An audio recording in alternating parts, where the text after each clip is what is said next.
Megyn Kelly is here, and she's doing... Come up. Come up here, Megyn. She ripped a guy apart.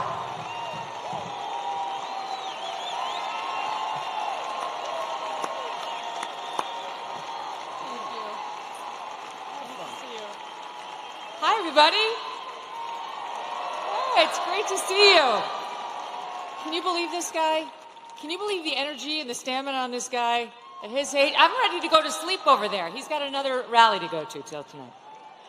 Let me tell you, first of all, one of the reasons why I wanted to come here, one of the many reasons I wanted to come here. When I launched my show 4 years ago, we had Mark Cuban on the program. You know, yeah. May have seen he was in the news this week. And he started going on about how bad America's race history was and how ashamed he was of America, and that's why he was at all these protests, and he felt it was really important to stand up and speak out about human rights violations. And then it got awkward when I asked him about all the money he was taking from China. But then he dropped a bunch of F-bombs, and I thought, I really enjoy this feeling of proving Mark Cuban wrong. And so here I am at a Trump rally, a strong, intelligent woman to prove Mark Cuban wrong again.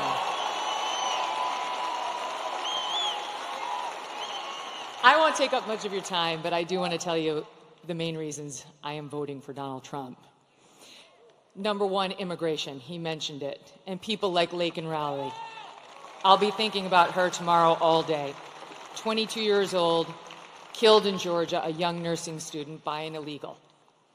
I'll be thinking about Jocelyn Nungare, 12 years old, in Texas, murdered by 2 Venezuelan illegals.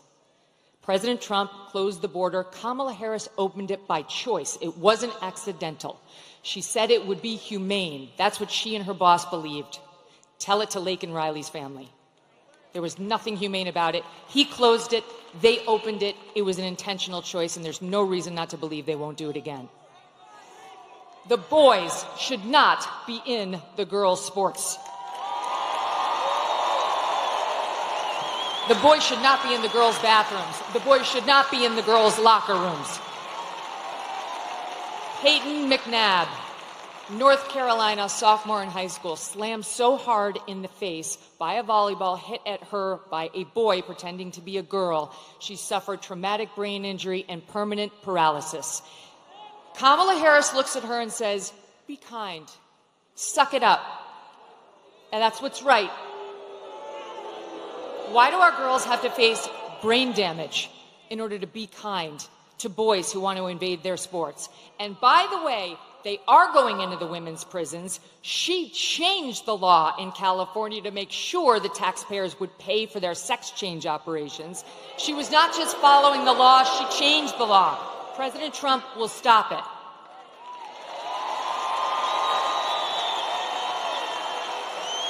He got mocked by the left for saying he would be a protector of women. He will be a protector of women, and it's why I'm voting for him. He will close the border. He will keep the boys out of girls' sports and where they don't belong.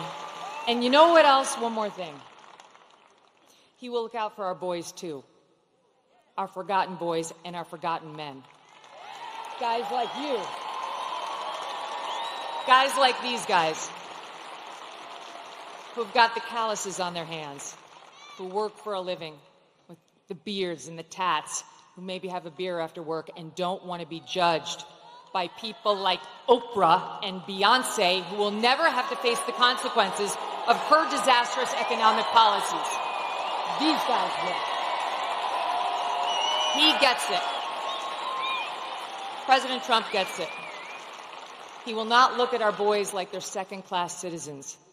And ladies out there who want a bit of girl power in this election, let me tell you something. How can you win when the sons and the husbands and the brothers and the dads you love are losing? It's not a win. We care, young women and older, about the lives of our children, the safety of our children. And we need not get so obsessed with what happens when they're in the womb that we forget about taking care of them once we're here and they're loved. Last point. What I don't want, what I don't think you want, is the left's version of masculinity. You see that ad they did about Trump voters trying to encourage women to lie to their husbands so that they could vote for her instead of Trump? That's their version of what marriage looks like. An overbearing husband who bullies his wife into saying she voted one way as opposed to an honest, open relationship. Oh, wait, I'm talking about Kamala and Doug. Okay, sorry. Where was that story in the news?